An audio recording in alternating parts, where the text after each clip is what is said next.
Ladies and gentlemen, welcome to Meanwhile Here on Earth.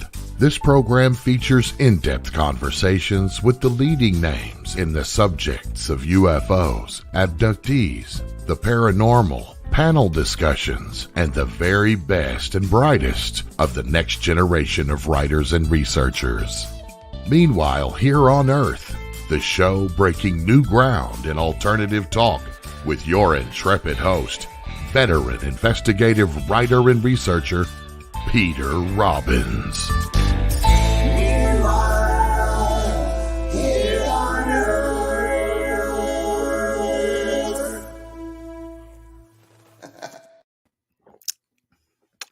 Good evening, or afternoon, or morning, as the case may be, and welcome to Meanwhile Here on Earth. I'm your host, Peter Robbins, and you are watching or listening on KGRA Digital Broadcasting. That's digital broadcasting. And you can also be watching or listening on Facebook. And all of our audio shows, audio versions only, are at Spreaker.com. If you subscribe to KGRA Digital Broadcasting, you will have access, even if you subscribe to my show as opposed to a colleague's show, to everybody's shows and thousands of archived broadcasts on almost every aspect of UFOs and the paranormal. And if you subscribe on a monthly rate or yearly rate and you use my name, Peter, Peter, as your code, when you subscribe, you will get a full 30% off. And what will you do with all of that extra money? That said, no monologue tonight. I have an old friend as a guest and one of the most unique people in terms of career background and, for me, shared interests. And before we went on the air, Michael and I were trying to remember how the hell we met, and maybe we'll figure it out. It's been a lot of years, but it does go back some years. In any case, Dr. Michael Brien is an author, lecturer, consultant, travel storyteller, adventurer, and publisher of travel books and guides, as well as a fascinating book series on UFOs, the paranormal, and the highly strange. He earned his PhD in social psychology with a specialty in the psychology of all things travel-related, and his MBA was earned at the University of Hawaii.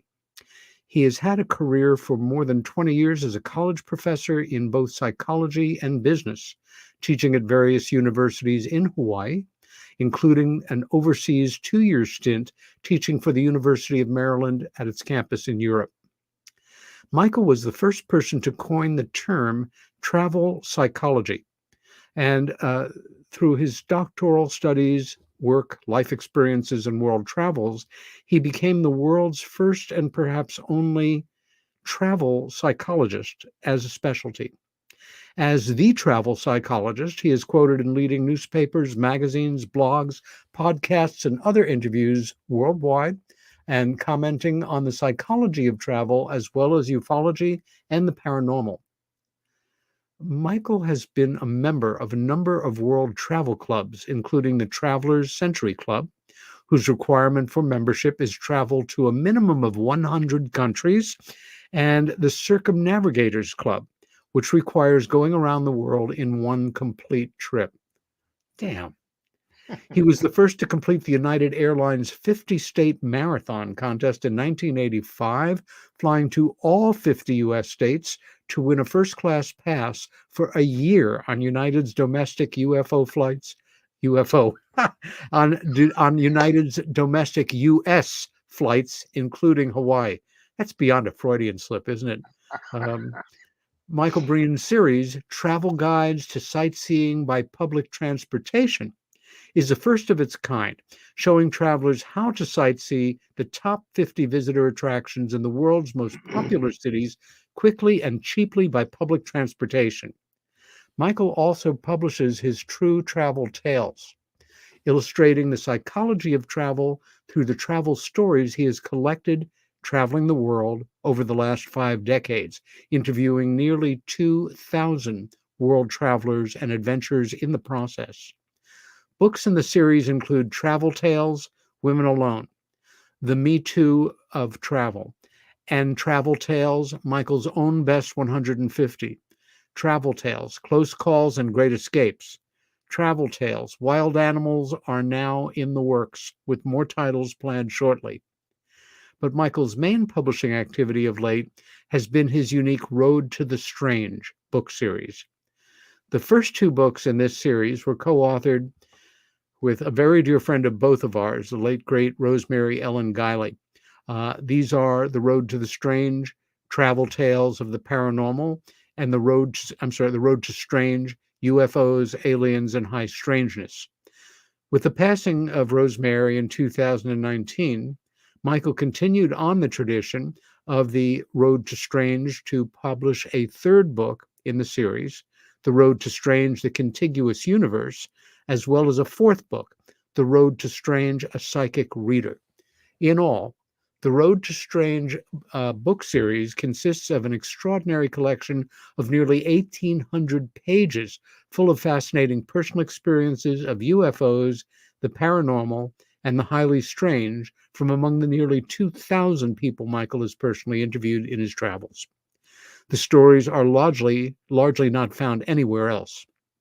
Finally, Michael formerly served roles for MUFON, the Mutual UFO Network, the largest UFO research organization in the world.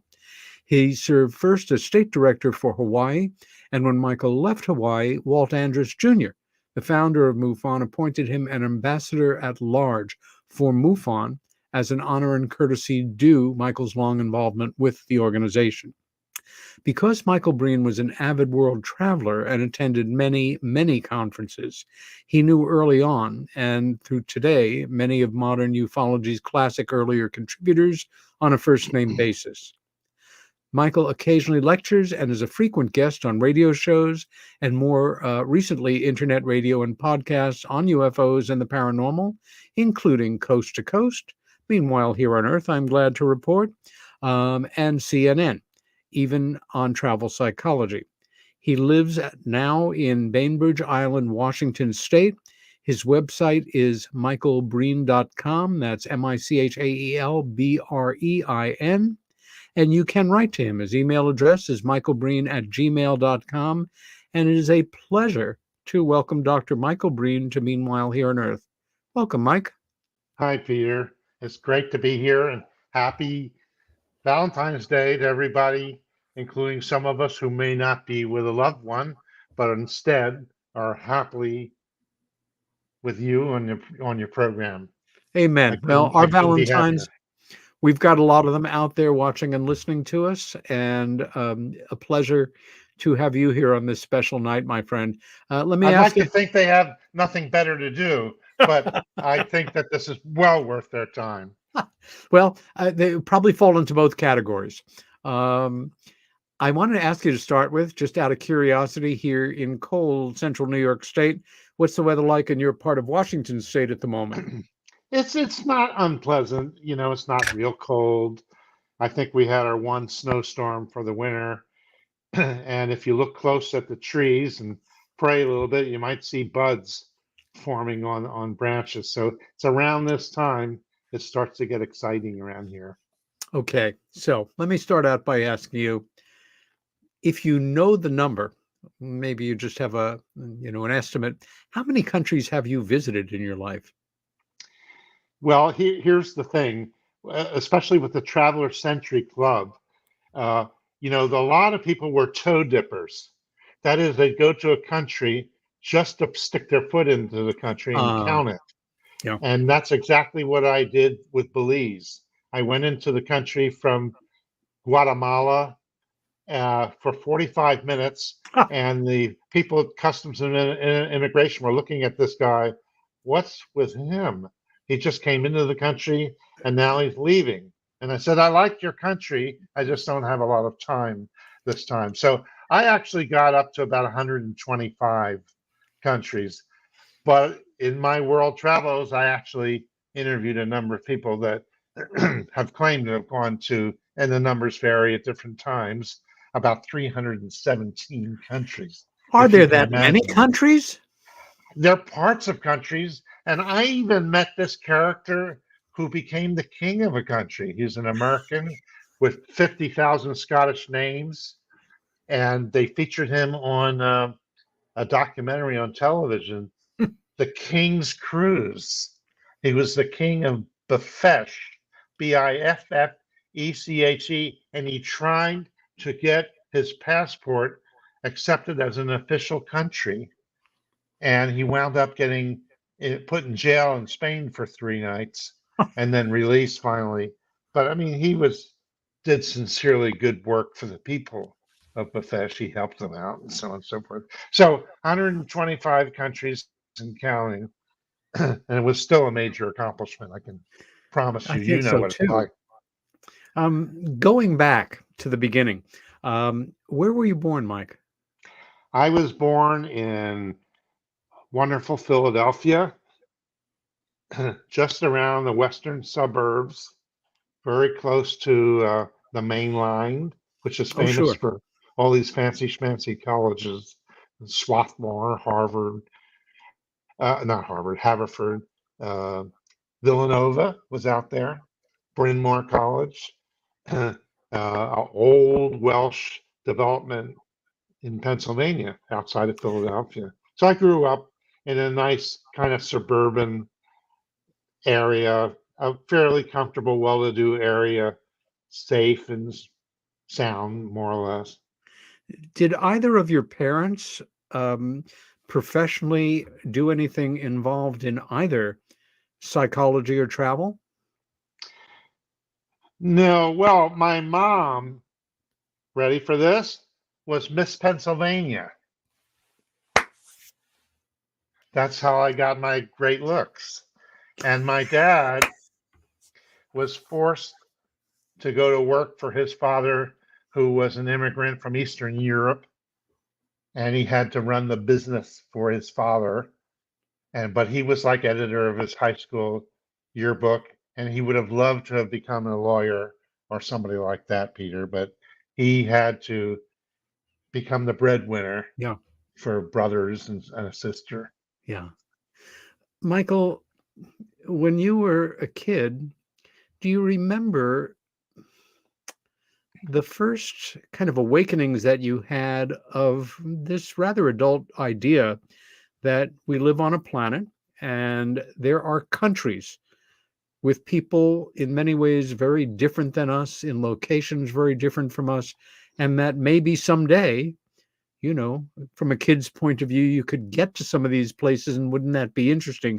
Do you remember anything like that in your childhood? I'm asking in part because I do, in a very specific way that I'm not going to say right now. But do you remember anything like that that kind of woke you up to the idea of a world full of places that you might travel to?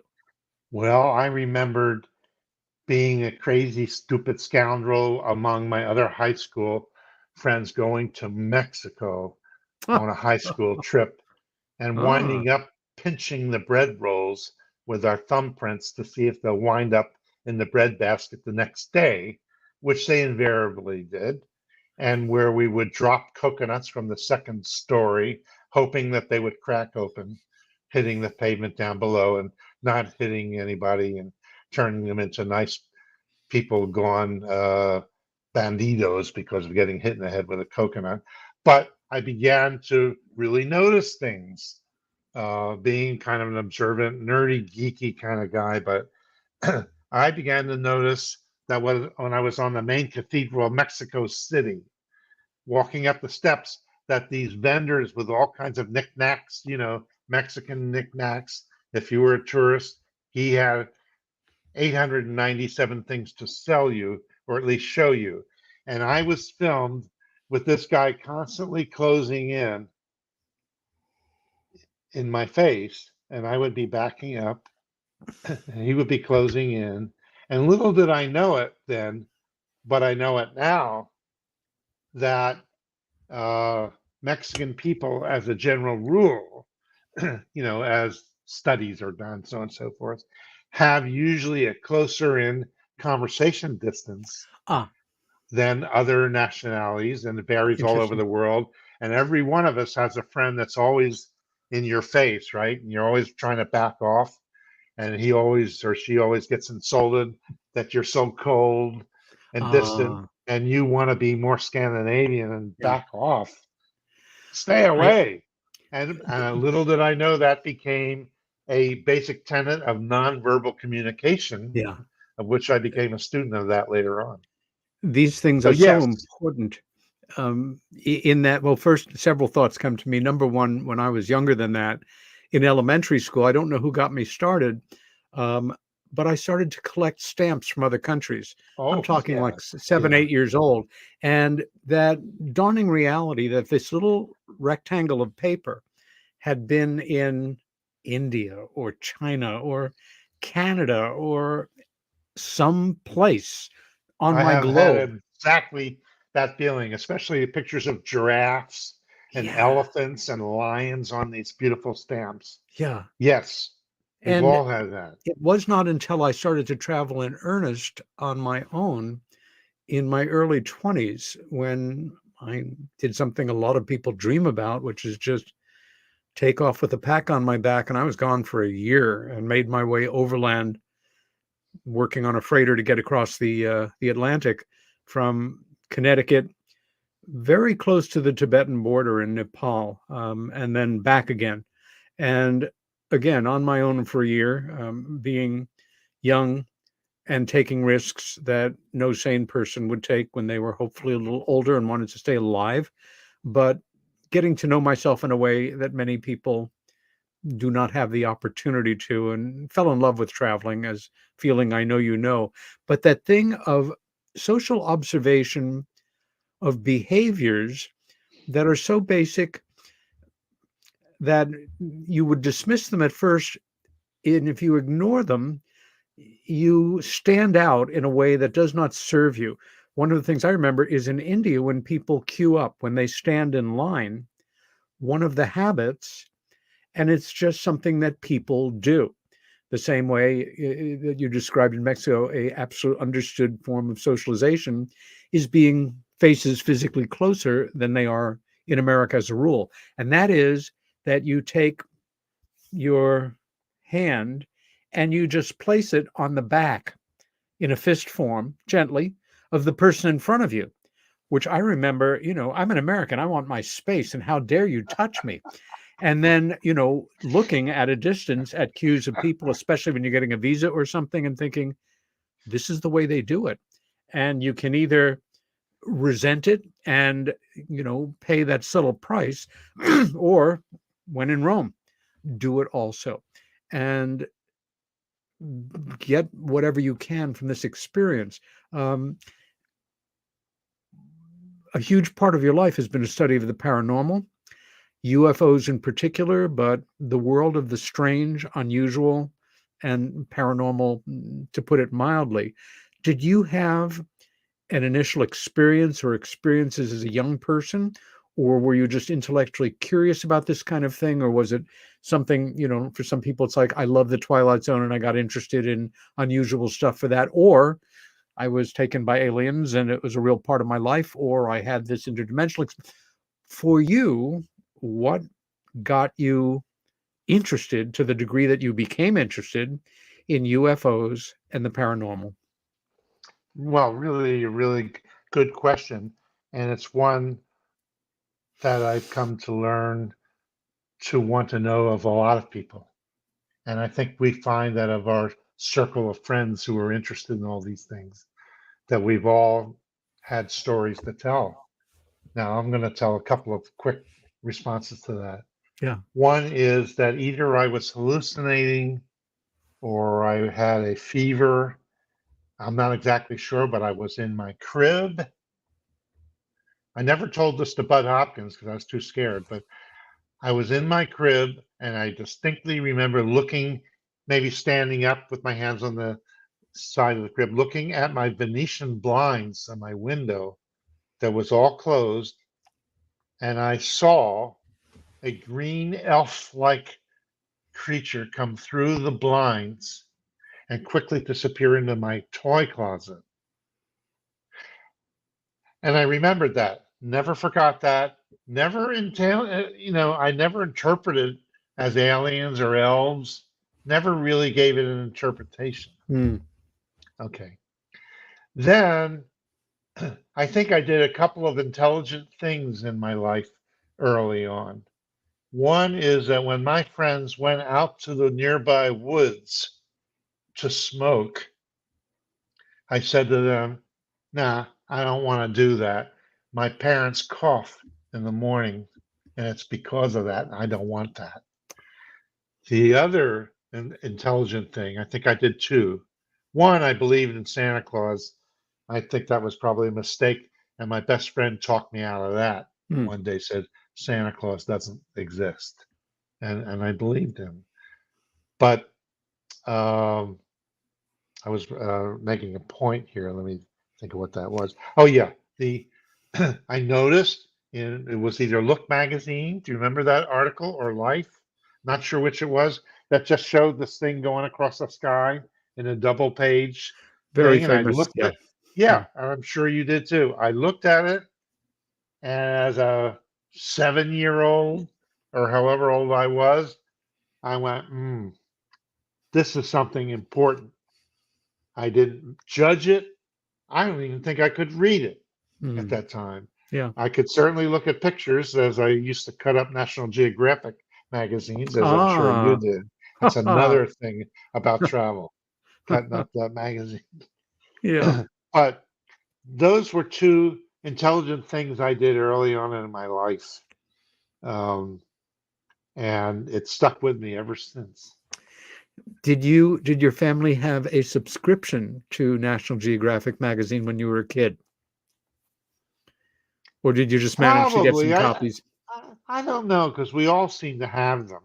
I don't Yeah. know where I know we did mine for came. several years. They weren't expensive, and No. like you say, uh, you didn't even have to be a big reader. The photos, of course, are, legendary quality, and you could travel in your mind. If you wanted to read the articles, great, but every Who'd month have there was, thunk that National Geographic and postage stamps, yeah. especially bags of them, right? Bags of postage stamps. Remember those? You couldn't Yes. wait to get the thickest, biggest bag, and you didn't Interesting. realize that half of it might be just paper, Yeah. but stuffed with paper. But you were thrilled to do that. Yeah. National Geographic seemed to be everywhere, and we were making school projects out of National Geographic. So Hmm. I don't remember. I don't remember where we got those. By the time you were in high school, and the push for most of us kids at the time from society, from our parents, from our teachers was you've got to go to college or university. And that means you've got to try to figure out what you want to be when you grow up. That terrifying, fascinating, challenging idea. By the time you were in high school, did you have an idea of what you wanted to do? And was it something that actually came to fruition in the world of psychology or travel, or did you have some other target or goal that you were starting to think about? Well, I'll bet you we're going to talk about similar paths. I was in high school, which was pretty easy for me. It was never a big struggle. It's not that I needed to be challenged, but I loved the science and math, all that kind of stuff, and foreign Hmm. languages. And I was geeky, nerdy. And so I excelled at all that stuff. And I thought, I'm on my way to become a chemical engineer. Yeah, wonderful. Just mixing chemicals and pouring them into our rivers and oceans and lakes and poisoning our farms. I didn't think about any of that stuff, but I just realized I enjoyed the science subjects and I got accepted by Carnegie Mellon. Oh boy. Yeah, I mean, at that time, oh my God. And then I got there and I was terrified because every one of those people, I mean, you had the a beautiful mind guy went Yeah. there, and Yeah. I had a guy sitting next to me to my right with a nasty personal habit I'm not going to go into, which I said, could you mind stop doing that? And he did for a while, then he was back at it. Uh, I had personal adjustment problems, and I decided, no, I'm not going to become an engineer. And it was hard. I, wasn't getting along easily with people and away from home. So I tucked my tail between my legs and came back to Temple University, Huh. in Philadelphia. which Philadelphia, in which I could not wait. I could not wait to enroll in Russian language courses. For some Fascinating. reason, I liked languages, and I thought, oh, I can't wait. That'll be fun. So I did that, and I enrolled in psychology. And again, it was not hard. It was pretty much a breeze for me, and I liked it, and I didn't feel stressed. Hmm. And lo and behold, I did the bachelor's degree and I did the master's degree. And one day I was walking in the hall. I mean, just to show you, here I came to a point where I was almost flunking out of engineering school. Hmm. And this professor of statistics just grabs me, and I'm like Forrest Gump walking around, my head in the clouds. And this professor grabs me and he introduces me to all these guys in Penn that were visiting. He says, here's Michael. He's one of our top 3 graduate students. What? What? Huh? Oh, okay. I mean, and I did not realize it, but I was actually forming, getting a little bit of a reputation because I was good at Russian. I was good at the things I really liked. I stood out.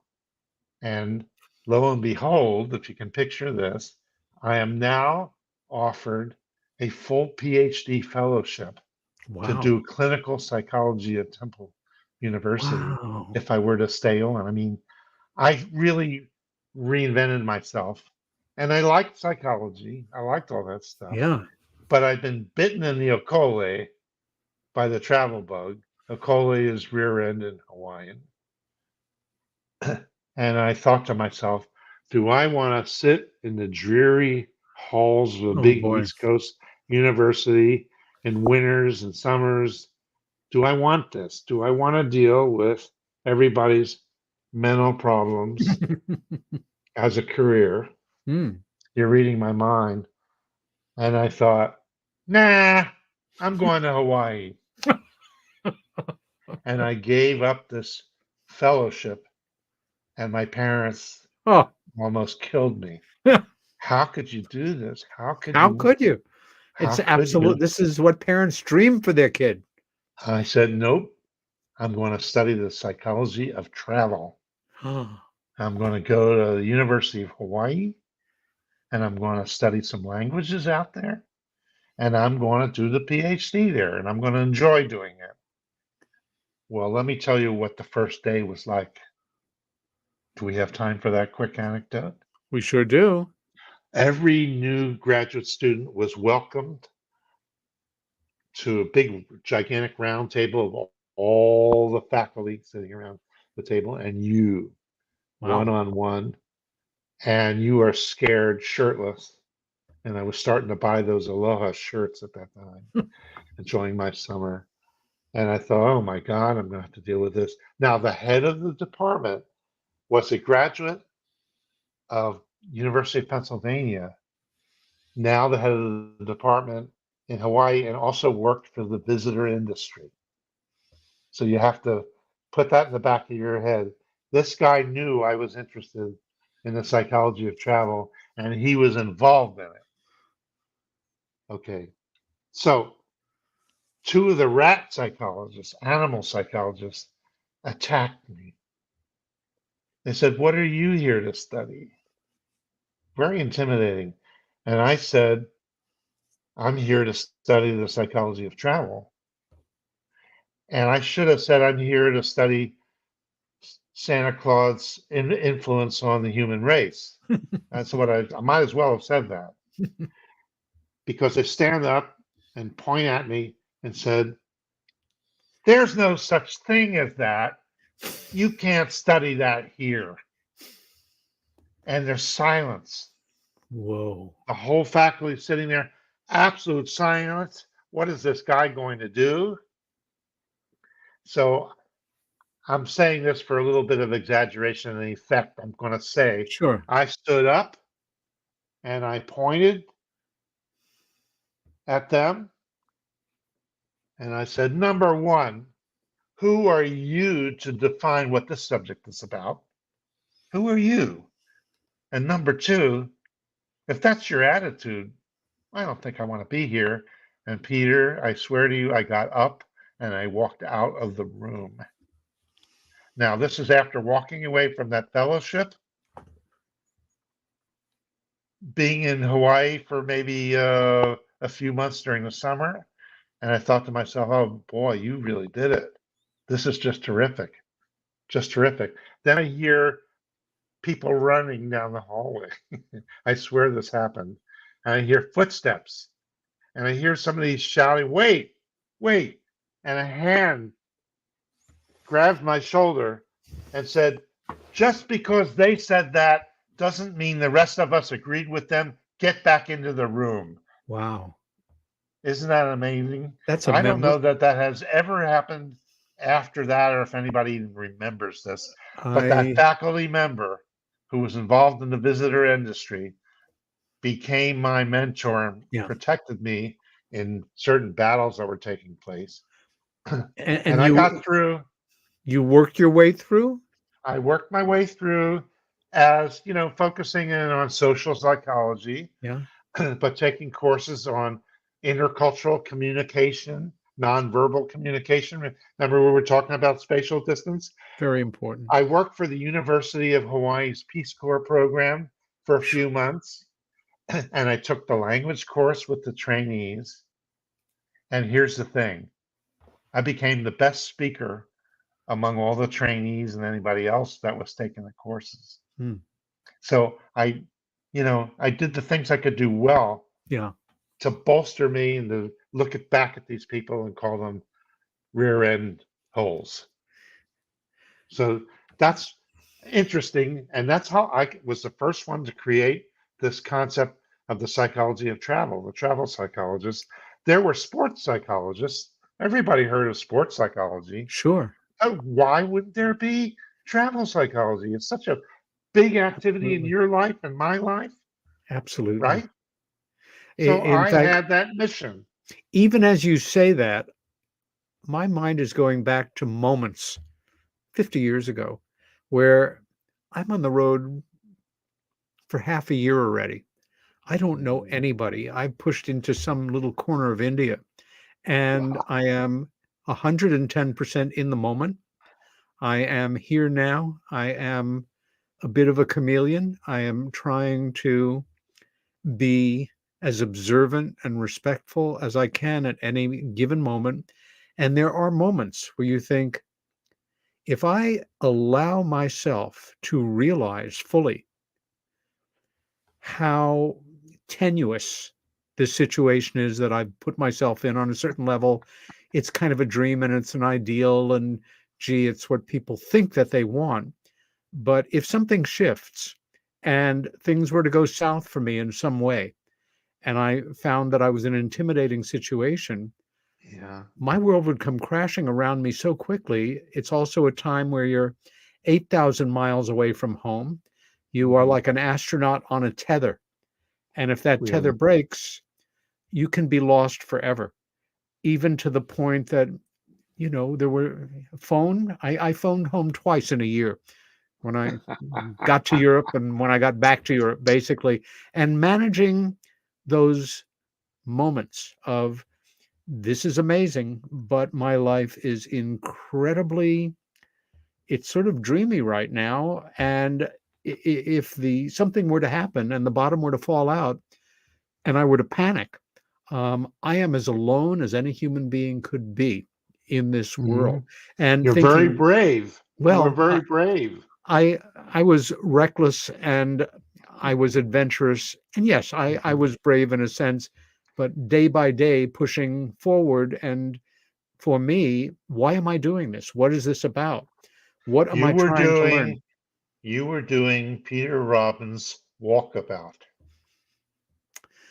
I understood that by the end of that year on my own. And when I returned home, I was much the same and changed forever and have been so.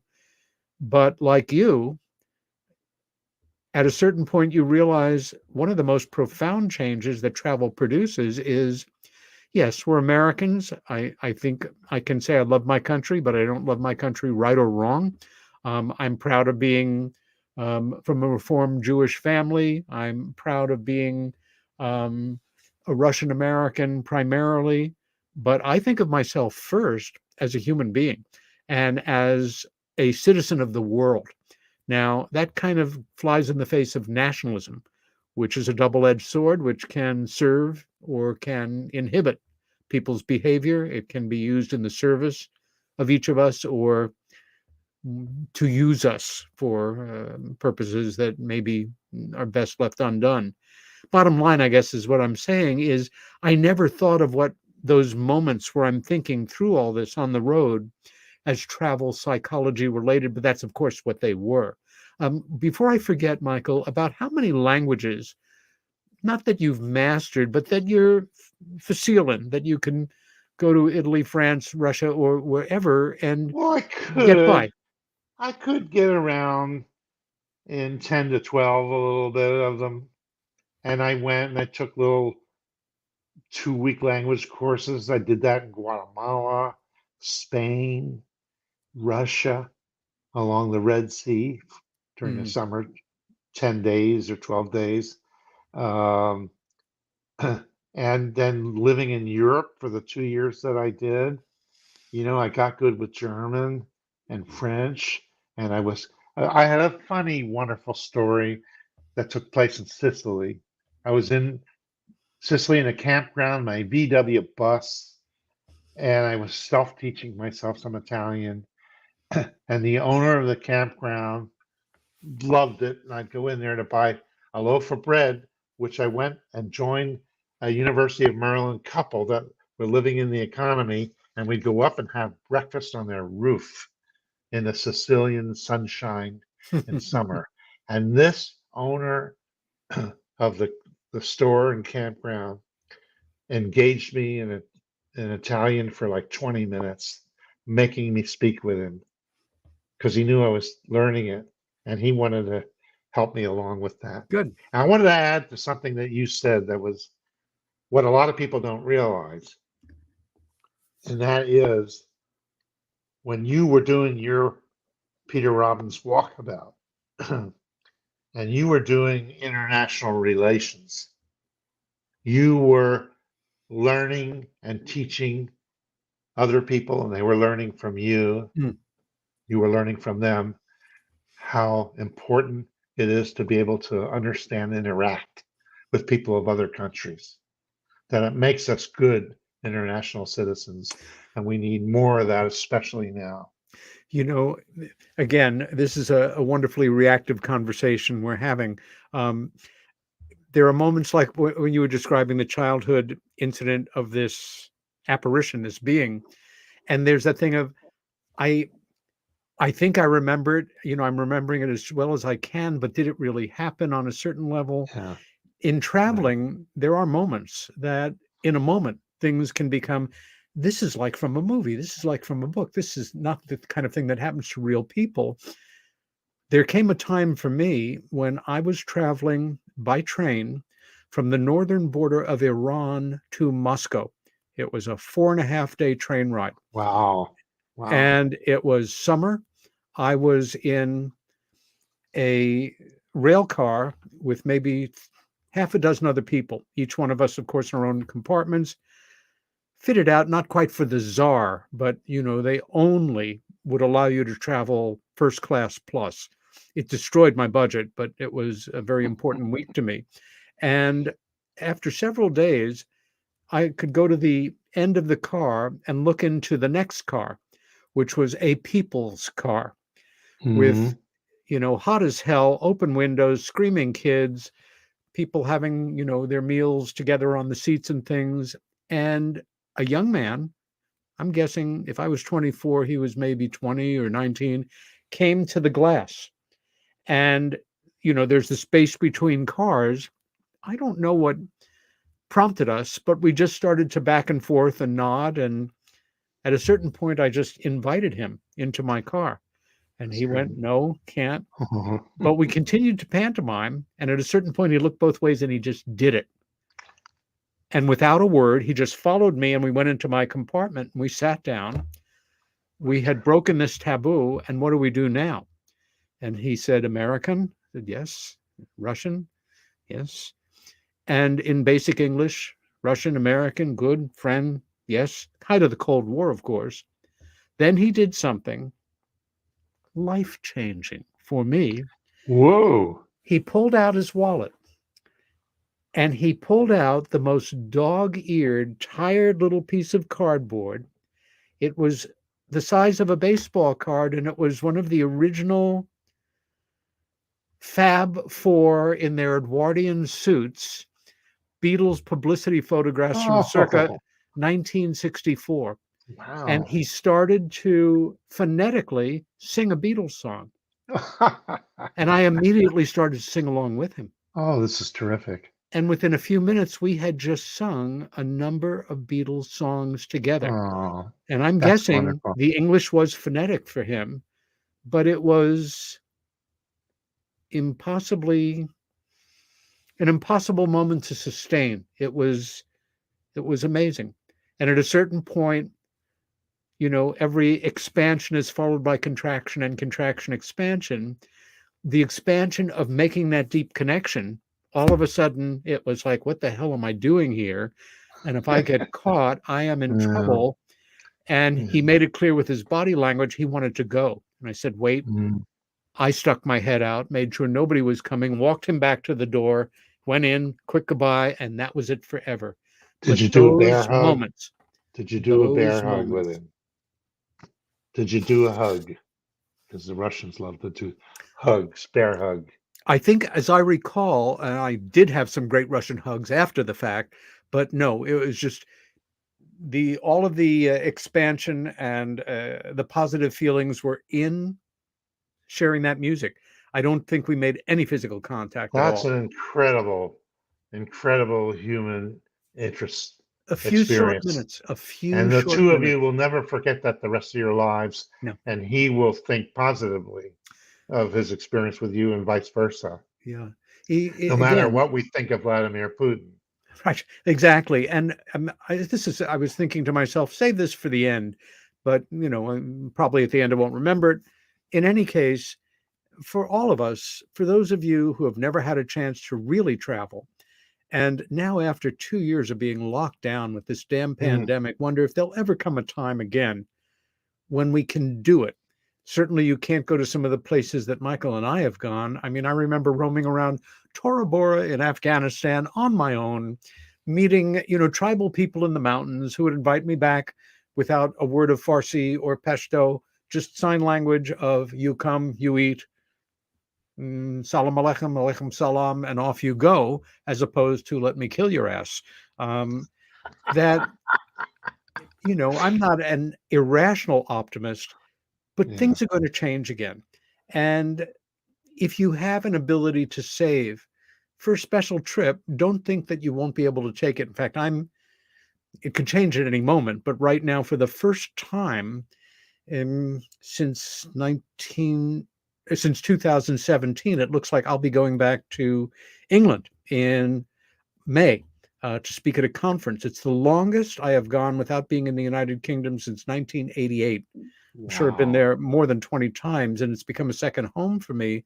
And I'm terribly excited about it already, knowing I'll be visiting places I've been before, going to new places as well, seeing old That's friends, making new exciting. friends. Really It's terribly exciting. exciting. And it's a feeling of connection and adventure that are fused together.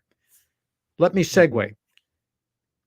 You are studying in Hawaii, or you have completed your studies. Have you, in this period of time, had a UFO sighting or a paranormal experience of your own? Has this been sort of sidetracked for the moment, or is this still part of your thinking or your life or your reading? How is that entering into your life about then, if at all? Well, good points.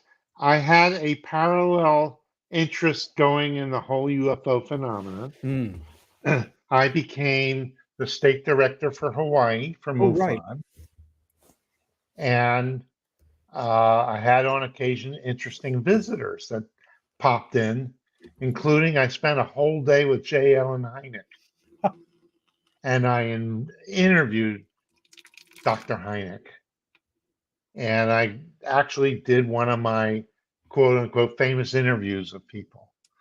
And I mean, he told me all kinds of stories, and they were combination travel stories and UFO stuff. Perfect. So I kept that interest going at heart.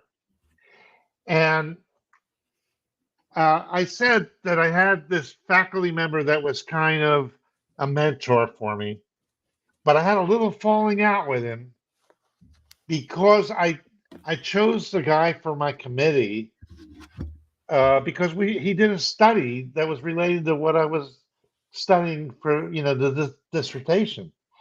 So I didn't think Herb was his name was going to get upset with this, but he hated this guy, was trying to run him out.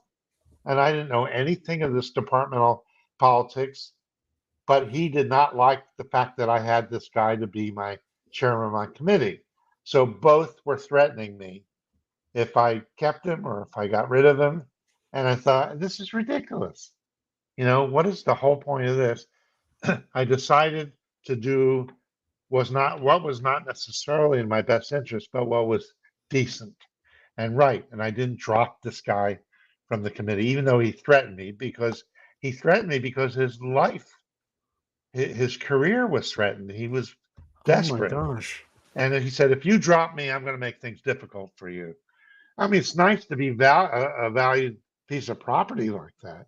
And the head of the department, my friend, said, I don't like this. I don't want you to do this. So he did not show up at my oral defense of my dissertation. Ooh. So I thought, this isn't good. Well, I did the defense of my thesis. They congratulated me, Dr. Brien. And then one of the faculty guys who was also a friend says, I'll arrange it. Don't worry about it. You'll go in and have him ask his questions. So I go into his office. You can cut the air with a knife. It was the tension. He looks at me and he says, well, what are you going to do next?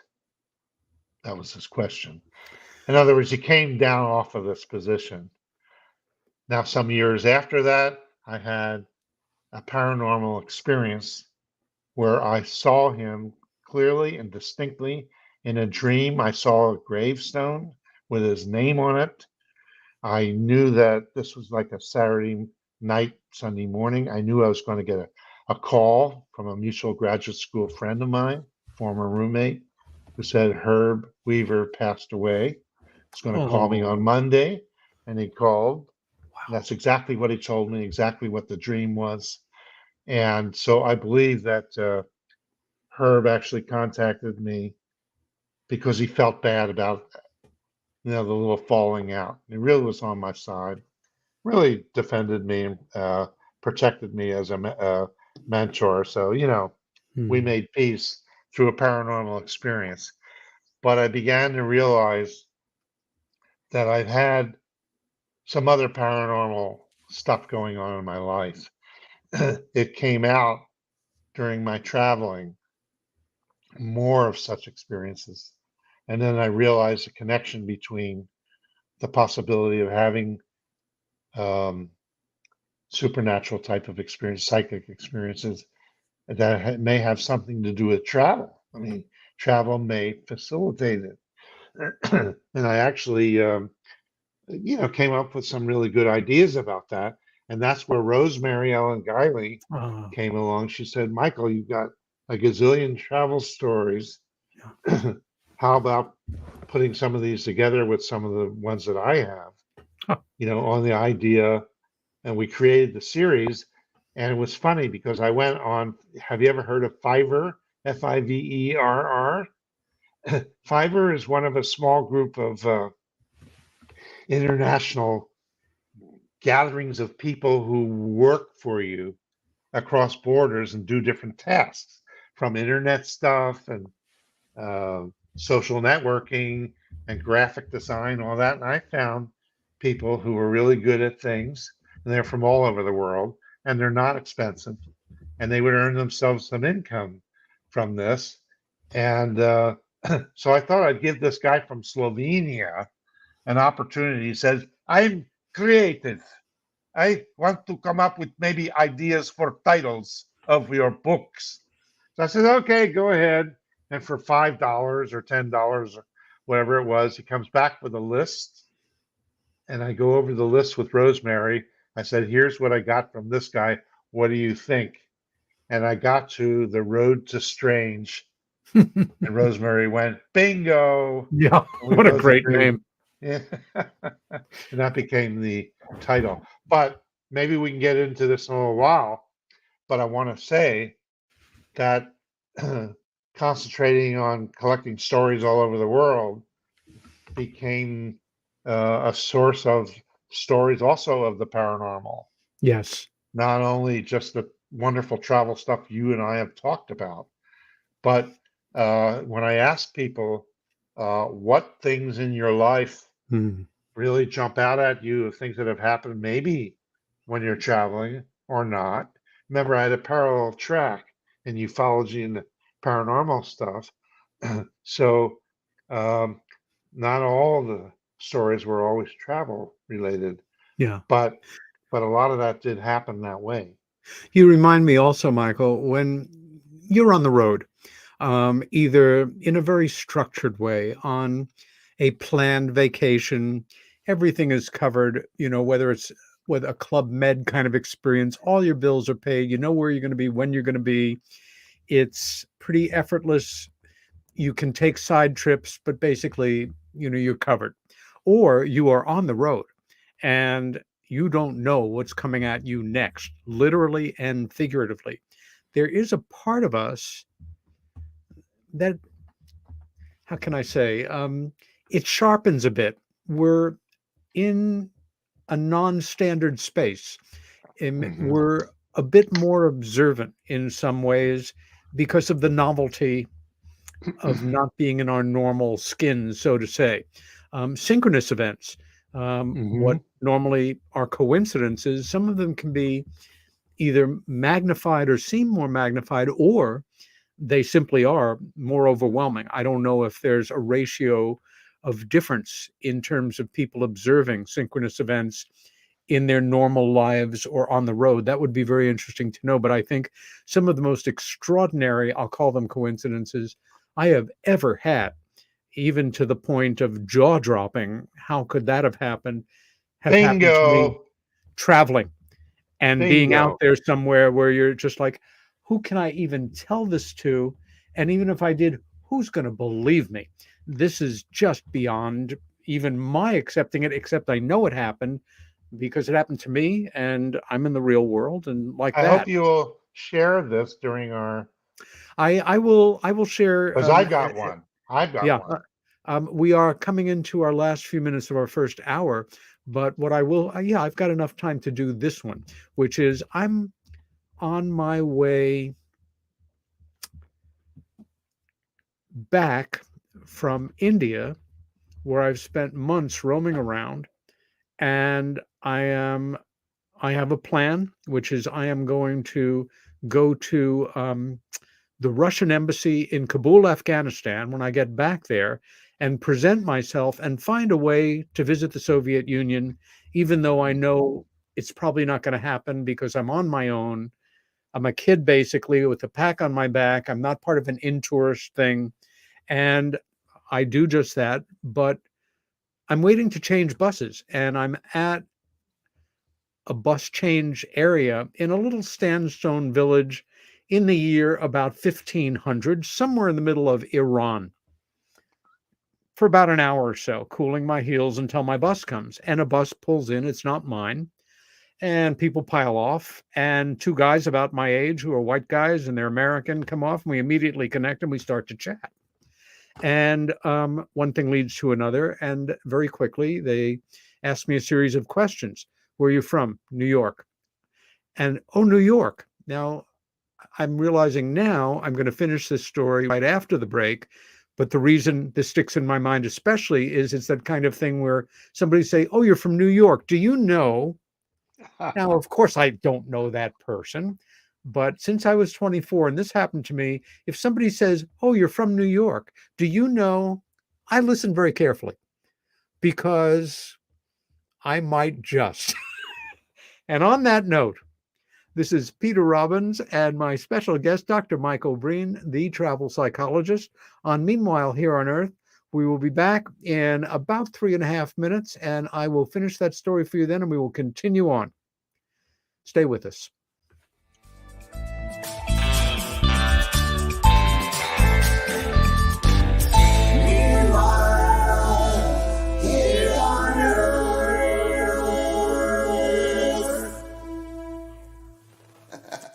Hey members, the new KGRA DB app is now available on iOS and Android devices. Gain on-demand access to any KGRA DB programming. Download any show directly to your mobile device to listen or watch on the go. Go to the App Store and search KGRA DB. Welcome to the new KGRA digital broadcasting website, thekgradb.com. Here you'll find great new content, including the KGRA Classics, great shows from our archives. You'll be able to see the show times and information so you can see what show is currently on air. The on-air live button, so just go to this section and you'll be able to hear the show live with exceptional sound quality. We also have the Vault section. Make sure to subscribe to get access to great content and special features. We have the make content for our latest news and events, so make sure to sign up and you can be part of our forum. So make sure to check out the new KGRA digital broadcasting website, thekgradb.com. We look forward to seeing you there, and we hope that you enjoy the new website.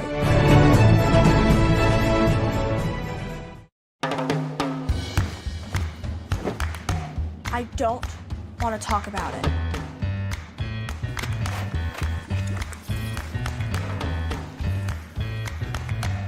I don't want to talk about it.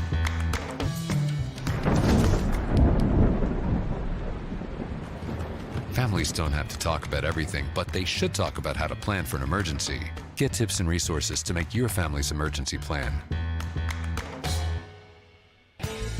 Discover the Observation Deck, a one-of-a-kind virtual event platform that takes video conferencing to the next level by using avatars to navigate a campus.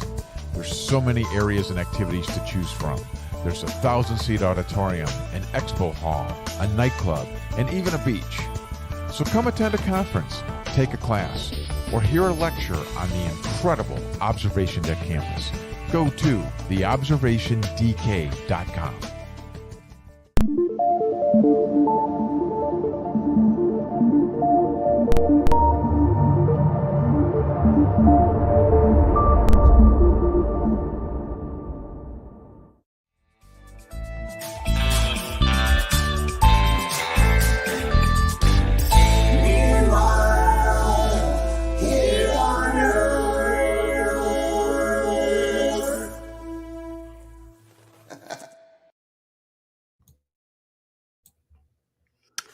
This is Peter Robbins, back with Michael Brien on Meanwhile Here on Earth. Before we were so rudely interrupted by our commercial time, I was in a sandstone village somewhere in Iran waiting for a bus, and two guys get off, and we start to chat. One thing leads to another very quickly. It's a very brief stop, a few minutes. And where are you from? New York. Oh, New York. Where in New York? Well, Long Island, actually. I grew up there. Long Island? Where on Long Island? Yeah, this conversation's really not going anywhere. Well, Nassau County, and they look at each other. Nassau County? Where in Nassau County? Oh, can't we talk about that? This is just silly. A village called Rockville Center. Now they're really intrigued. And I'm starting to think I'm getting jacked around here, and it's not really funny. Um, I'm, Rockville Center? Where in Rockville Center? What street? Well, if you must know, Harvard Avenue. Harvard Avenue?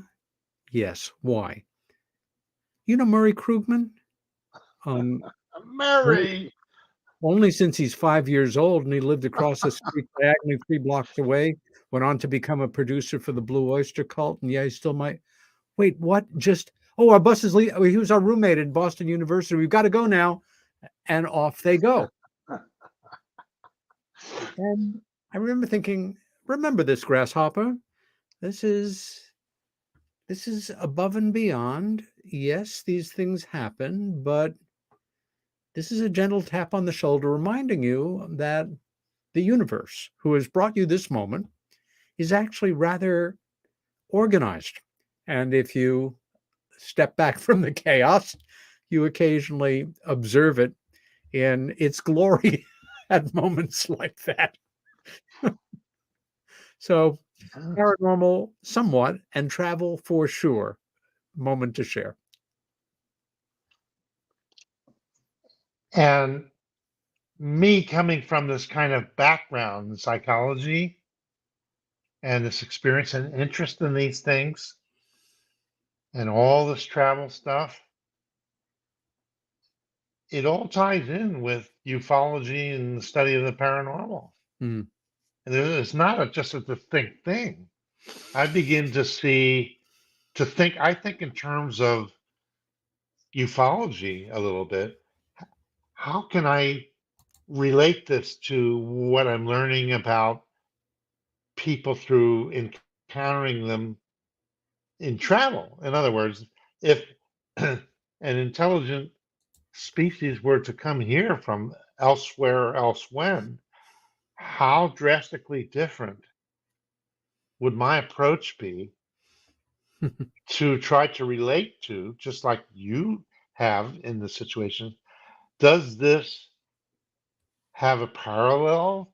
Are there, is this a natural extension of our way of looking at fellow human beings? Does this predispose us to being maybe a little more open-minded, Mm. reflective upon interactions with others from elsewhere or elsewhen? And I don't necessarily draw a line, but it's really hard to draw parallels. Mm. But I began to realize that the travel experience not only opens you up in terms of, remember Abraham Maslow's pyramid of moving up from safety and security up the wire to self-actualizing. Yeah. And by doing, I'm summarizing travel psychology. I've thought about this hundreds and hundreds of hours and had discussions and so on and so forth. But as we try to become more self-fulfilled through our own personal walkabouts in our universe meanwhile here on Earth, I think that we are growing so much. We're becoming so rewarded so quickly Mm. for doing and saying good things at work that we see ourselves almost laugh at the process of how we're growing and expanding ourselves and our bounds. And I cannot help but think that this has carryover in some way. Yeah. Now, one more thing about that. I don't want to pontificate here, Please. but the idea that the bottom of the pyramid is also safety and security oriented. I have learned that travel psychology has a lot to do with from the bottom up too, safety and security. It only takes that one pickpocketing experience attempt on you to teach you a number of real quick life lessons. And I've had a number of these lessons personally. And I've had umpteen gazillion stories of people being pickpocketed in all possible ways. That's another book. So I'm finding the stuff themed. But I'd like to share my incredible quintuple synchronicity. Please. One time when you remember me coming to New York, and our good mutual friend Penny Franklin Yes, of was course. helping me do the New York guide that I was going to have to my series of sightseeing guides to sightseeing by public transportation. And so one time, oh, and by the way, let's to go back to one other thing. When I earned that first class pass on United by flying to all 50 states within a 50-day period, I did it in 13 days and earned a first class pass on all United's domestic routes, eeny, meeny, miny, mo. I could First class stand for a year anywhere a in America. year plus 2 months because they had a strike. I used to drop in on meetings in Michigan, meetings in Fort Collins, What a dream. Laramie, Wyoming, to Leo Sprinkle's conferences. Yeah. I even formed a love relationship with a woman there in one of those conferences for a little Wonderful. while. Great. And I used to tease people and say, look, it's almost like I have my own personal flying saucer to go to a lot of these state meetings. Like here's Michael, like, oh, popping in, But anyway, okay. So here I am in Ashland, Oregon, where we connected Yes. back in the early days. I I had a think in the llama ranch. What's Could this that? have been in the late 70s? No, that happened 1994. Okay. So, but we were talking there when you were visiting Green Springs and you were doing your thing with Dr. what's the DeMeo is yeah, right. So we had conversations then. We knew each other before then. Yes. We knew each other from MUFON meetings. And I don't know, I mean, I knew Penny, sure. I knew her before Ashland. She came to visit one It was time. So definitely somewhere in the we knew, 1980s, I think, that we yeah, first yeah, met. Yeah. absolutely. So, okay, so here I am in Ashland, Oregon. It's the end of May. I'm going to go to the Jacob Javits Center and have a book table for my travel guide series, Sightseeing by Public Transportation. I was going to fly from Ashland, Oregon, Medford Airport to Philadelphia, stay with my sister for a few days, take the train up to New York, do the weekend thing, get on the plane back. So on the flight from Medford, Oregon to Philadelphia, I grabbed a Hemisphere magazine, put it in my attaché. Why don't I contact them to see if they might write up my travel guide series? Sure. Not a bad idea. So I put that in the attaché thing, go visit my sister, get on the train. Now, what was your friend's name that you grew up with? Who the connection? Murray Krugman. Murray Krugman. Okay, keep that in mind for a second. I'm now on the train from Philly going up to New York for the weekend. Right. I got the May issue of Hemispheres, and I'm going to New York, and I see a sign by the railroad, Rahway, New Jersey. And I said to myself, I know somebody from Rahway, New Jersey.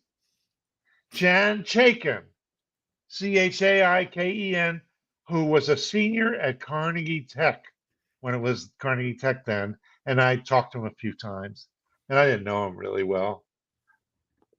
A senior in the fraternity. He told me some 42 years earlier he was from Rahway, New Jersey. Now, we all have our Rahway, New Jersey people. Go through a town, look at the sign. I remember so-and-so from there. We've all done it.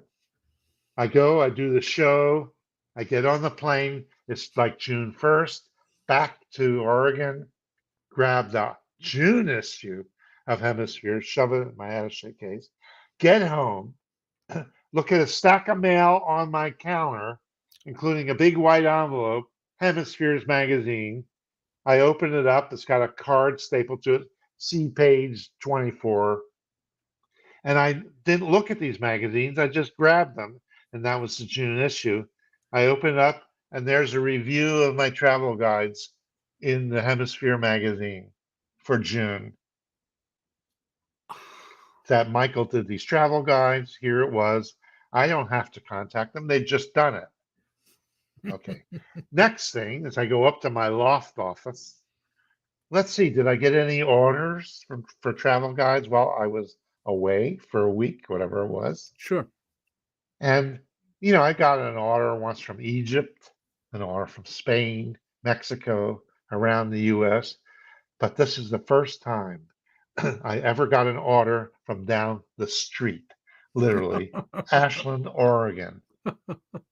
So I look at it and I look at the name. The last name is Chaiken, Chaikeen, same name as the person that I knew at Carnegie Mellon.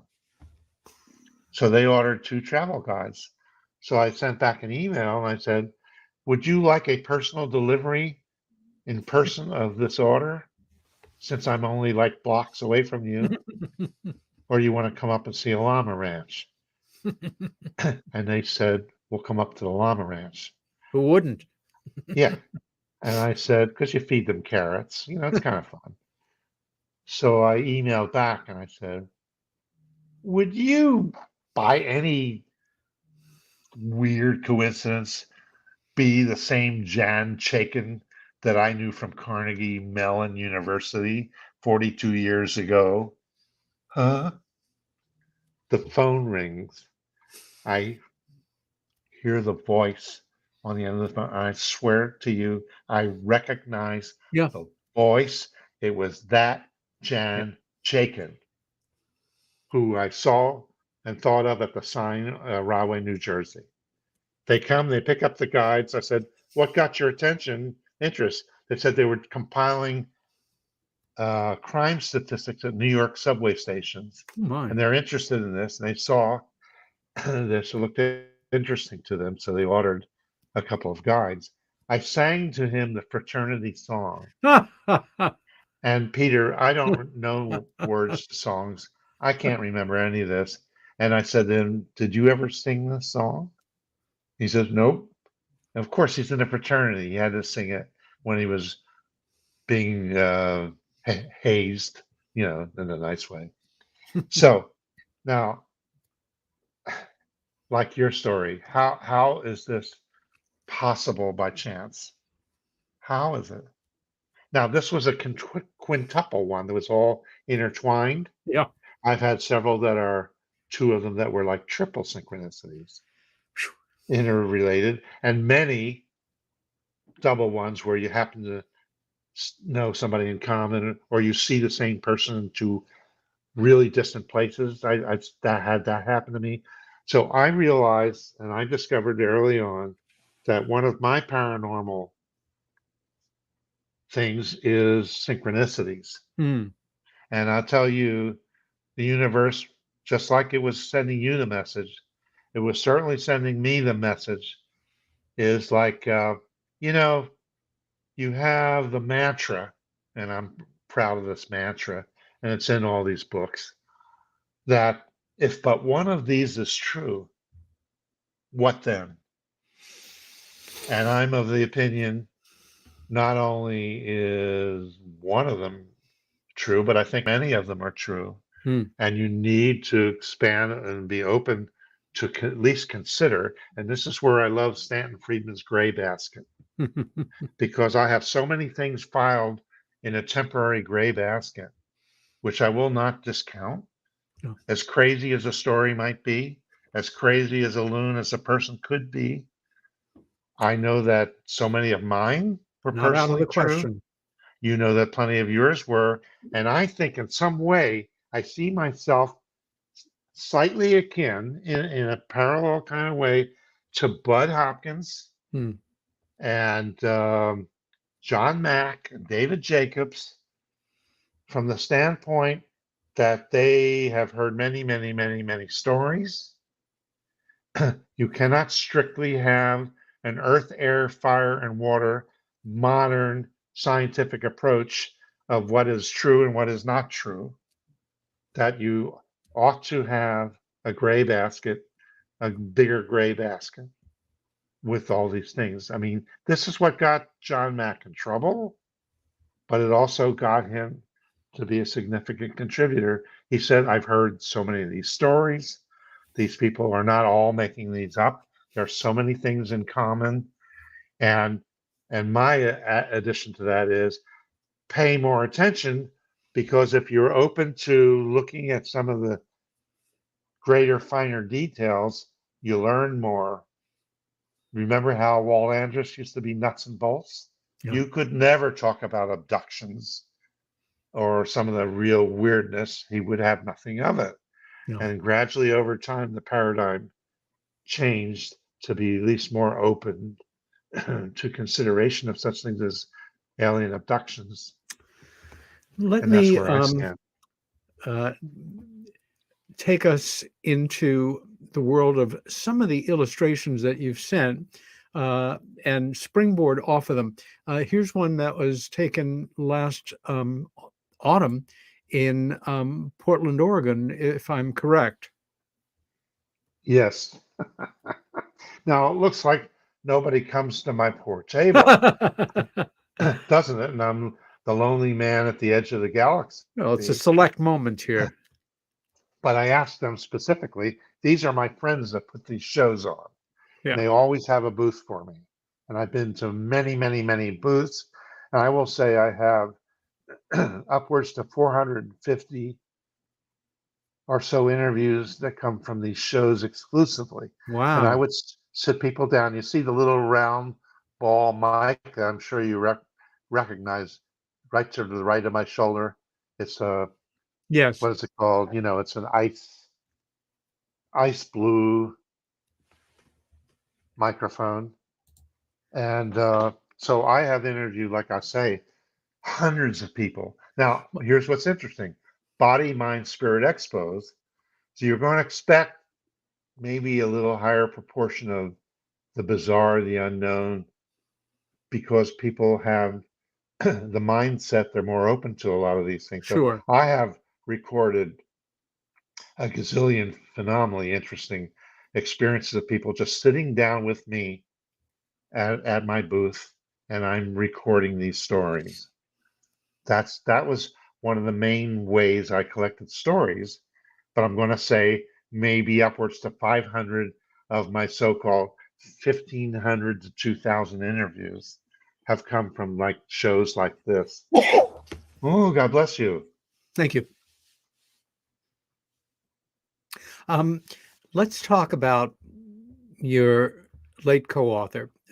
Rosemary Ellen Guiley was a phenomenon. Not only was she, beautiful inside and out, the woman was brilliant. She was courageous as hell. She had one of the most inquiring minds I have ever encountered in my life. Rosemary Ellen and I became friends 30 years ago, 1992, when I was doing research for the book I was working on at the time on the Rendlesham Forest UFO incident, and needed to meet with several people in the Washington, D.C. area without even having met me. She offered me a place to stay. And me too. I've had that as well. And I think that's just shows just how wonderful a special way she to was. Start a friendship. Now, Yeah. Rosemary, before she passed so tragically, relatively recently, there's still a bomb crater in a lot of our lives where she disappeared. She is one of the most prolific, not to mention brilliant and insightful authors on the paranormal, anomalies in terms of aspects of esoteric history. Just walking her work, encyclopedia. Yeah, just her work alone on the jinn, these otherworldly beings that inhabit a certain corner of Islam, for me was incredibly eye-opening. And before she died, on her own, she had written and published, 80 or 90 books? I mean, I she don't know how really, many it was, really. I mean, it's just, I was up there. It was not quite 100, but Yeah. it was really up there. How did you have the good fortune and the good luck to meet and connect with Rosemary originally? I think I met her in the 80s. I knew her a little bit by the time I was visiting with George Wingfield Mhm. another good close friend of Crop mine. circle researcher, yeah. Right. And UFO researcher and experiencer, actually. Mm. I was staying at his house. He was still married at the time to his first wife. And Rosemary and her crazy boyfriend at the time were also guests there. So we were all running around crop circles. And there was so much intrigue going on. I'm not sure who trusted who, Oh God, right, the especially aviary and the CIA, and all that stuff I was going remember. Yep. rampant, but it was fun. Yeah. We didn't we didn't take it too seriously, but we were all in and out of the crop circles. Yep. And so, I interacted a little bit more with Rosemary at that time. But her boyfriend at the time was what you call an eschatologist, as a student of end times, whatever that meant, end times. And he had all these aviary connections, and it was a crazy, as a loon type of experience. I But between remember. the crop circles and all these characters and the barge inn and all these wonderful restaurants and eating places, Hmm. didn't we have the greatest time? Yeah. And at the same time, studying these things. Yeah. But anyway, I remember at one time, some people were suspicious of Rosemary, because she had all these books and she's hobnobbing with this really weird character. She was connected with so many extraordinary people, but yes, that core Yes, she boyfriend. had probably knew these people, but she was who she was. Yep. The brilliant compiler of all these things. 10 years ago, there was a one-off conference in Lawrence, Kansas, a very eccentric conference, but the lineup of speakers was jaw-dropping. It was a couple, two gay men who decided to invest a certain amount of money of their own and just create this conference that wasn't going to be a regular conference, but invite, like their all-star lineup.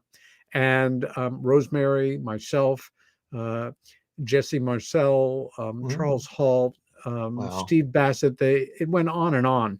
But on one of the nights, just being out on the street, one of the photos I took of, this was 10 years great. ago, shy a month, of Rosemary and Richard here, a really favorite photo of mine of both of them. But Nice. this was the first book that you wrote with Rosemary Ellen? Right. Yeah. Right. And remember, yeah.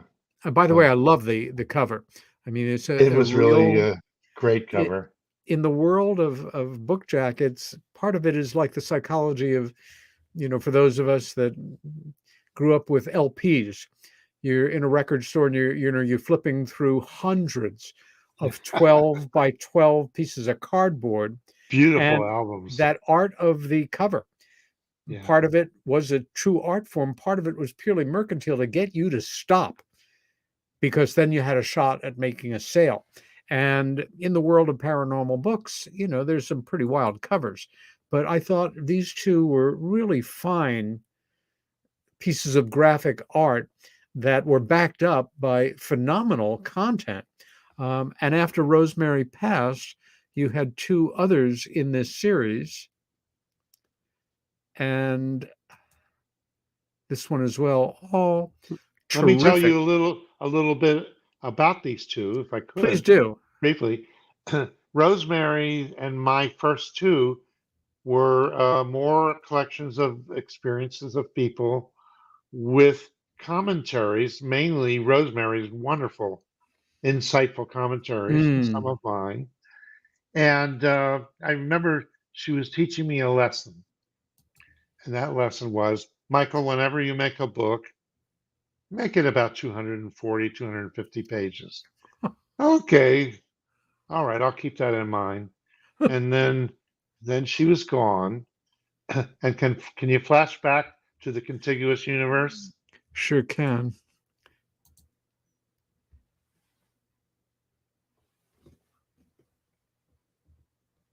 Book 3. It was book 3.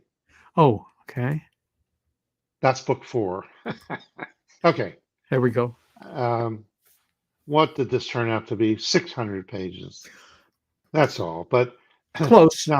now this one, this is something I'm going to say is unique to me, the Michael Brien that you have in front of you. Well, the Being subtitle tells it all. This is nobody's done this. being the psychologist in the field, a psychologist of which there are very few, as you know, and there's a few physicists, some Sure. medical doctors, people, Eddie Bullard in folklore, Yes. specialties that you get by doing Outstanding. a PhD That's and right. driving yourself bananas trying to complete it. But here's the point. Being a psychologist, I thought, why don't I make a study of some like case studies of people who have repeat experiences, not only paranormal, but maybe UFO or at least multiple ones. Yes. And I'm in there because I've had multiple paranormal things happen to me with a heavy dose of synchronicities, some telepathy, some precognition, a number of these things. And I came to the conclusion in writing this book and putting this together, yes, I've had psychic experiences. I could describe myself as being somewhat psychic. Hmm. And not only if but one of these is true, many of them are true. And therefore, I'm paying more attention to other people as well, and not necessarily accepting and believing everything, but Hmm. letting and allowing my mind to expand a little bit more, such that I have the possibility of an expanded, revised paradigm. You don't shift your paradigm away from earth, air, fire, and water of the way I look at modern science in our day and age, simply by just being a little open-minded and maybe believing a story or two. You have to systematically allow yourself to have a broader view. This is me speaking. I don't hear this very much from anybody else. Allow yourself to have a broader view such that without necessarily totally believing it, you give yourself some groundwork that you can integrate further things together in ways you do not understand now how you're going to do that. I don't know what comes after earth, air, fire, and water, but you tell me if you've heard this from that many other people. And that's this book. The psychic reader, I call that a psychic reader. And you notice I continue the theme of the road to strange. Yeah. I believe the contiguous universe is that expanded multiverse, whatever you want to call it, that Hmm. has the knowns and unknowns and future paradigms that Yeah. we may have a billion years from now or a million years. The psychic reader is a little play on words, as if this suggests fortune telling and all that. Sure. But it has, and here's what's interesting. It has a collection of unique experiences of people that don't appear anywhere else, that have commonalities, that have differences, that I feel like I wanted to have a compendium of a broader class of Yeah. types of strange things. Well, that's it. Again, this is not just people who have had extraordinary experiences and UFO related experiences. It is about individuals that have had repeat experiences superimposed with being on the road. And I should Why also don't say, I have some way to add to what other people have done? yeah, Aren't we all trying to seek what is our place yeah, in ufology and the paranormal? I mean, are we going to just repeat the same stuff? Yeah, hey, we got a parallel universe out here. I hope I don't slip into a portal and not get back. Hmm. I mean, there has to be some systematic way to expand and to be able to incorporate.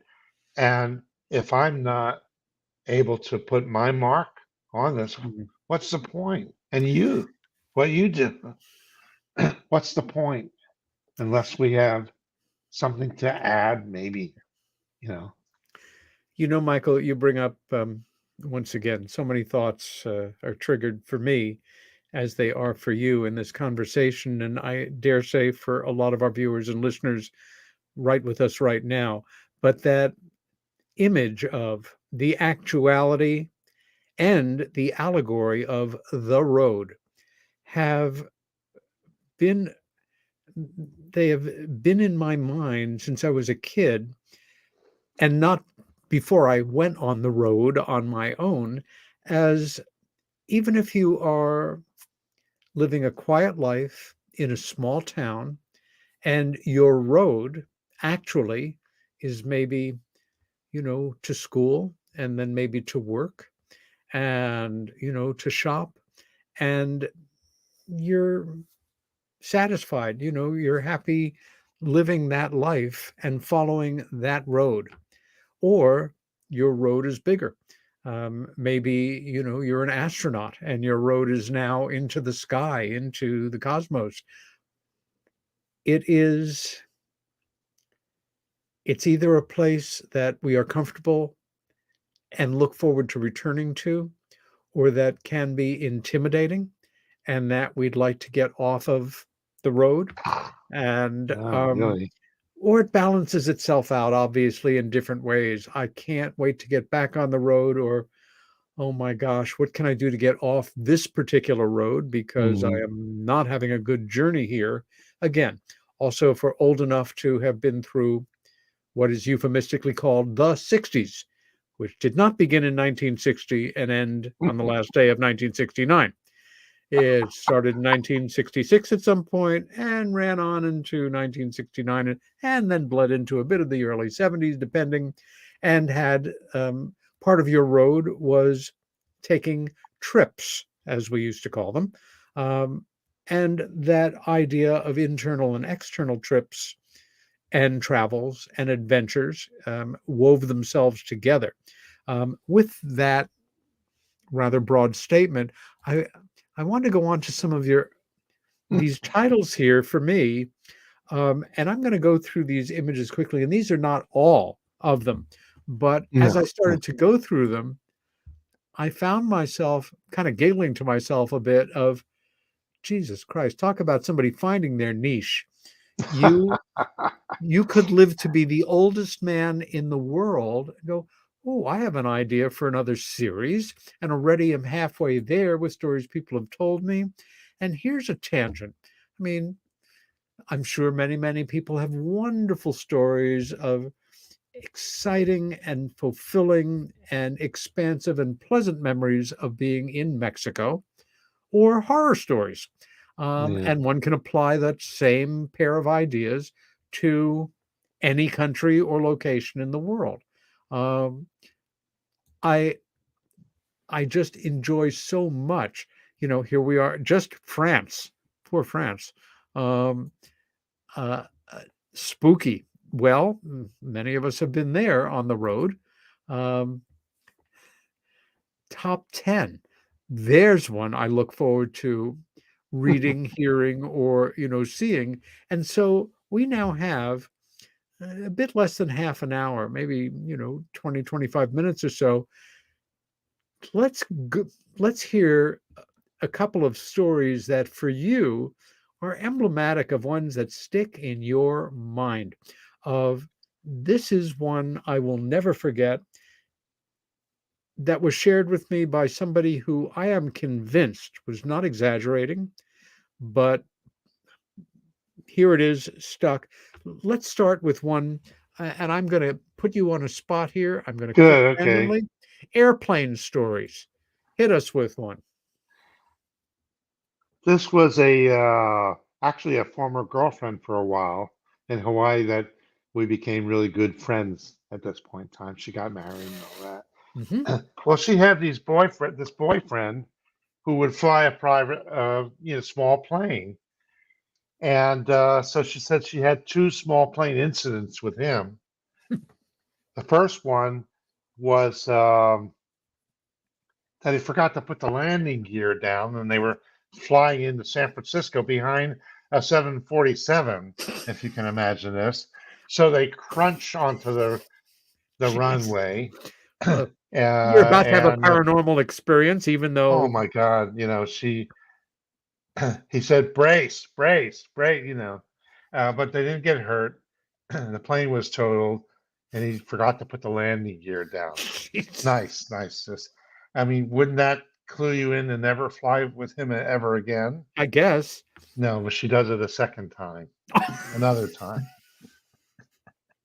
And this time There's a thin difference, a thin wall between love and madness, as we know. I know.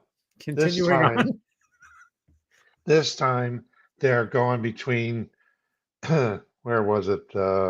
Jackson Hole and someplace up in Colorado to a birthday party, private plane. And they didn't have time for breakfast, so they stop at like a 7-Eleven and they get a package of string cheese and maybe a coffee takeout and all that. And he starts eating this cheese and they're drinking the coffees. And she knows he has asthma. He gets asthma. I don't So like where they're this is going flying. already. Continue on. They're flying over Wyoming, and he's starting to have an asthma attack, and he's going unconscious. Unconscious, if you can believe this. This is now not her first time, but her second time, and she's almost needing to slap his face. Come on, stay away. She does not fly. She is not in any way qualified to fly Absolutely a small not. plane. He gets her on the radio, Okay. and she's saying to these people, because she was always stubborn, she was Australian, she was cute, stubborn. I will not fly this plane. I do not know how to fly this plane. Don't tell me to fly this plane. And the Given guy your says, options, well, look, we're going to talk you down. We're going to tell you how to do this. Okay. Now I want you to look, there's one instrument. I want you to make sure that you're level with this thing. And she's just totally panicked. Somehow, don't ask me how, they managed to fly over a wooden fence onto a field, like a farm. And they land, no harm. wow. And then her knees are knocking after that one. She guess. said, that's the end of flying with him. No more flying with him. Yes. All right, correct. here's a favorite tale, because we're talking about New York. Okay. And this woman is a big time world traveler, like you and me, maybe even more so. And she's gone everywhere in the world. She's a brave, brave woman. And she's going to go to Cairo. So she goes to the Egyptian embassy in Rome, and there's an Italian guy there and an Egyptian guy, and they're talking to her. And they look at her and they basically say, you know what? You're crazy. Do not go by yourself to Cairo. It's just, you don't do that. And if you do, you can stay at this place or this place or this place. Do not pass go. Do not, do not do this. And she looks at them and she goes, I'm tough. I'm Italian. I'm from New York. And I'm not afraid of anything. And then in the story, as I write this up into 3 parts, I add, until I got to Cairo. Oh. She begins to have an affair with the manager of the Cairo airport. All right. He takes her to parties. He parades this modern American woman, attractive American woman, not blonde, all around the high circles of Cairo. She meets Anwar Sadat twice at dinners and has a nice conversation with him. And one of the things Anwar Sadat says to her is, by the way, be careful of your boyfriend, okay? I mean, he's a nice guy, but just don't get too in over your head. Don't get too involved in all this. This is Anwar Sadat, and he's nice with her, and she has these interactions with other men, Egyptian men, and the women are very quiet. They're very subdued, second-class citizens almost, but it's modern Egyptian society. Anyway, she's sort of winding down a relationship with the Egyptian airport manager. It's a nice relationship, and they develop a close personal, friendship and all that, but it's not going to go on forever. He introduces her to his mother. It's just stuff you wouldn't really expect. One day, he says to her, "You've got 20 minutes. I'm putting you on a boat. You're out of here. You're going to Beirut. That's it. You're going in 20 minutes because you're in trouble. Somebody is planning on kidnapping you. I heard this. It's a 70-year-old Saudi sheikh, and you've got to get out of here. Otherwise, I can't help you. I want to save you. I will ship your stuff to you. Just bear with me. Go to Beirut." So, and he won't tell her anything more. Apparently, it was a 70-year-old Saudi sheikh, and he wanted her, and they were going to kidnap her to Saudi Arabia. She was going to become a part of a harem. I mean, I kid you not, white slavery is alive and well, or Yeah. was. And I That's have right. more stories about this. Yeah. So, all right. She is relieved by the skin of her skinny teeth, whatever that expression is. He gets her to Beirut, and she is now winding down in a hotel in Beirut for a few days, waiting to make the connection to back to Rome. And she's relieved, but she's still a little scared. And she's in a coffee shop, and this nice young man introduces himself to her. "By the way, may I introduce myself to you?" And she thinks he's a sweet young man, but she says Uh-oh. to herself, "Yeah, I want nothing to do with this. I want no part of this." And he says, "By the way, here's my card, and I would like you to come and have lunch with my parents." And she says, I'm sorry. No, not possible. Impossible." So she says goodbye. He really is a nice guy, For And she goes kidnapper. back. Well, maybe. They go back she goes back to her hotel. And the next day, she's out there on a lounge chair by the pool, relaxing, just wanting to be away from everybody. And guess who shows up? The young man shows up. Of course. He says, "By the way, you said you were going to be at your hotel. I gave you my card. Come, please have lunch with me and my parents, please. I bring you back immediately if you're uncomfortable. I promise you. I promise you." And she goes, "Okay. Okay." So she gets in his car, and they drive, and they drive. You're shaking your head. They drive to this beautiful mansion, and they go in, and there is his parents. And they have this beautiful lunch. All stops are pulled out. Just a beautiful lunch. They're intelligent. They are educated. They are also wealthy. And they are also from Libya. Oh my.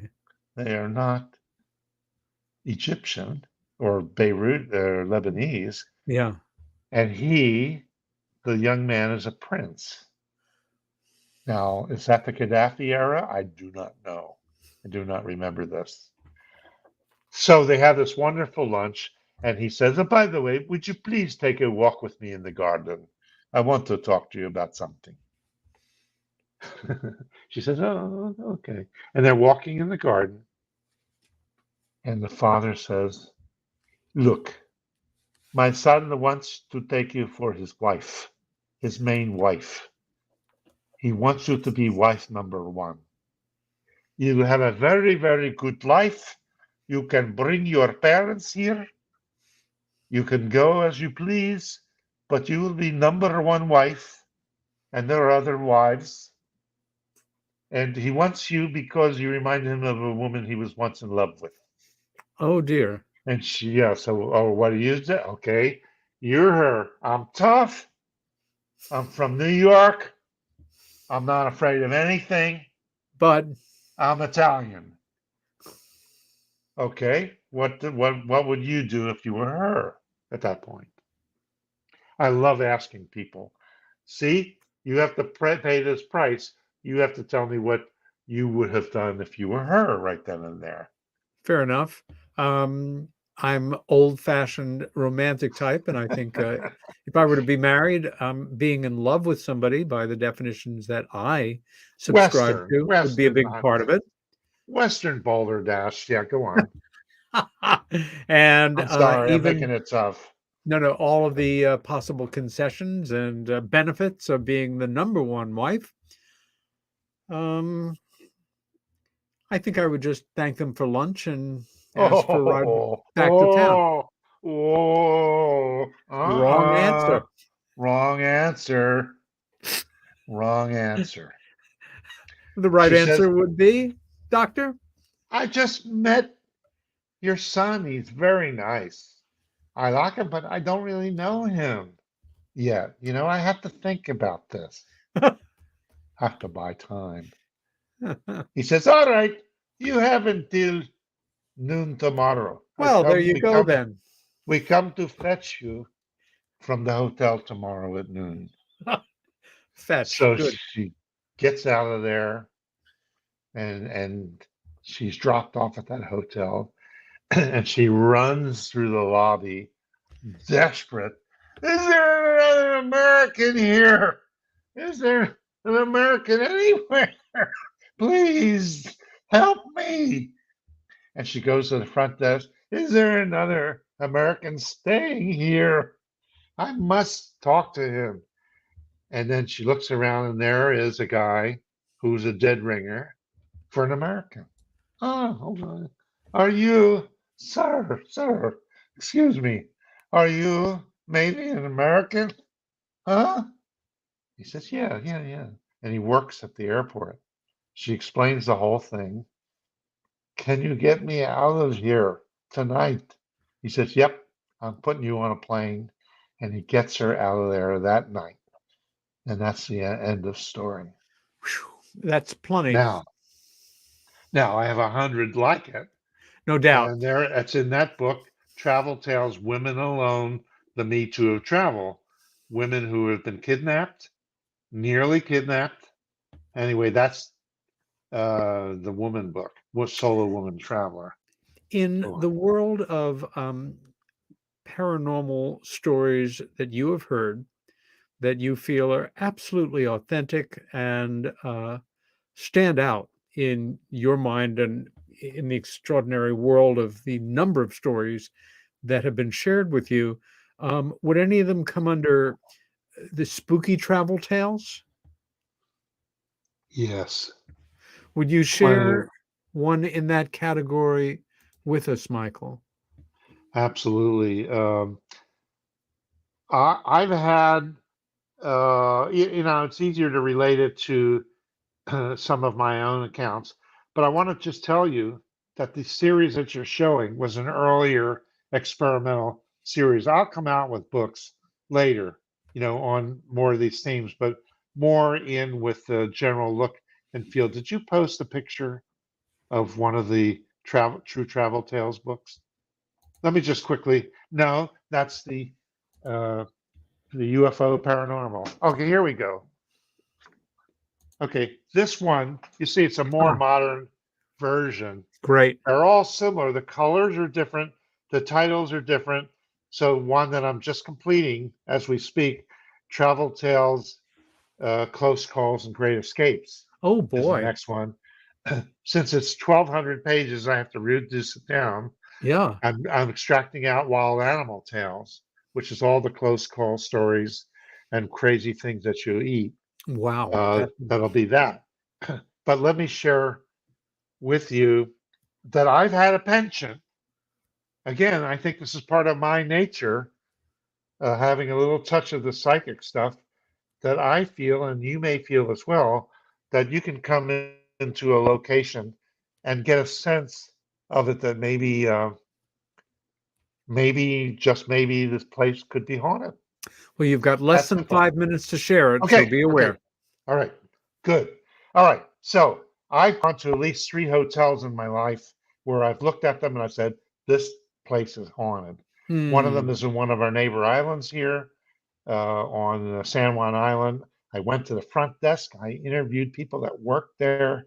I got to interview the security guard uh, and a night manager who told me all sorts of experiences about that hotel. And I wrote it up in it's in the a psychic reader. Oh no, it's in the one on um, repeat experiencers because I Hmm. had a number of people that have stayed at that hotel that reported their experiences. So yes, I have come to places which I felt immediately on entering them that they had a history of some kind. So I'm not a ghostbuster on TV doing that, but I feel like many people, I feel that you can pick up on something. So I've picked up on stuff. Hmm. So I've won. Did you ever come to Eureka Springs? No, You, I you never was. never I did considered that. Leo a good friend, but Oh, Peter, never was what the, yeah, I heard it was a I wonderful went to series. 20 at Eureka Springs, Oh my Arkansas, at least gosh. 20. And the Crescent Hotel at Eureka Springs is one of the most haunted hotels in America. And it's there, and we've taken some tours around it, whatnot.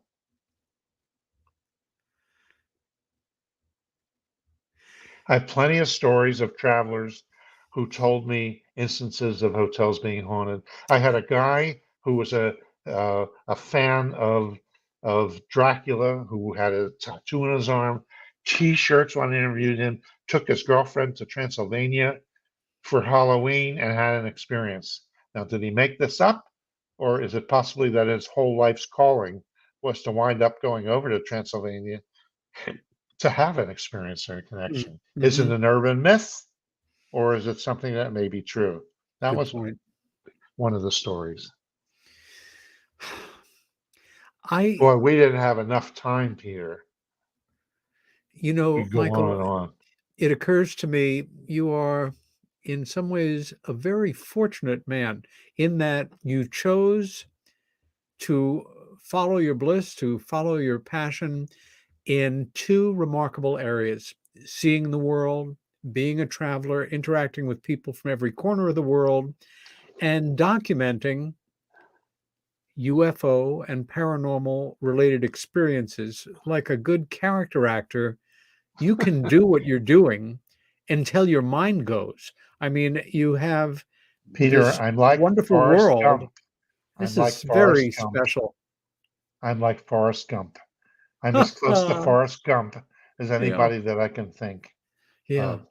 And I like to think I'm making a contribution. yeah. Maybe somebody will read one of my books 100 years from now, or maybe next week. Hmm. But I think I have something to contribute, and I love doing this, and I love all the friends I've made, like you and all the others, and Yeah. I miss Bud Hopkins so much.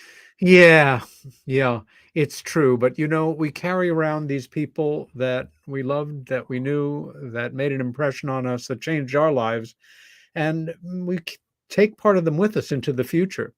And that understood, Bud, having coined the term missing time, we are just at the edge of our missing time experience of 2 hours that have blown by in seemingly much less than 2 hours. Uh, this is Peter Robbins. My special guest tonight has been Dr. Michael Brien. You can reach Michael at his email address. And again, what is that, Mike? Michael Brien, Brein, at gmail.com, and michaelbrien.com, which has all these books, and That's you your can get them website. any way you want, any of your favorite ways. But if you'd like an autographed book set of this 1,800-page series, monster series, contact me directly for that. I'll autograph that, and that's a one of a kind. Beautiful. Our guest next week is a dear friend and a mentor to me, even though he doesn't know it. Broadcaster Soraya Azketh He is the host of a wonderful radio show that comes out of Ithaca, New York, near where I live, called Where Did the Road Go? A paranormal talk show encompassing everything from lost civilizations, ghosts, UFOs, cryptoids, alternate science, and much more. He also does a weekly music show called Last Exit for the Lost. If you've enjoyed tonight's show, please tell your friends. See you next week. Stand up for what you believe in. Take care of yourself and be kind to each other.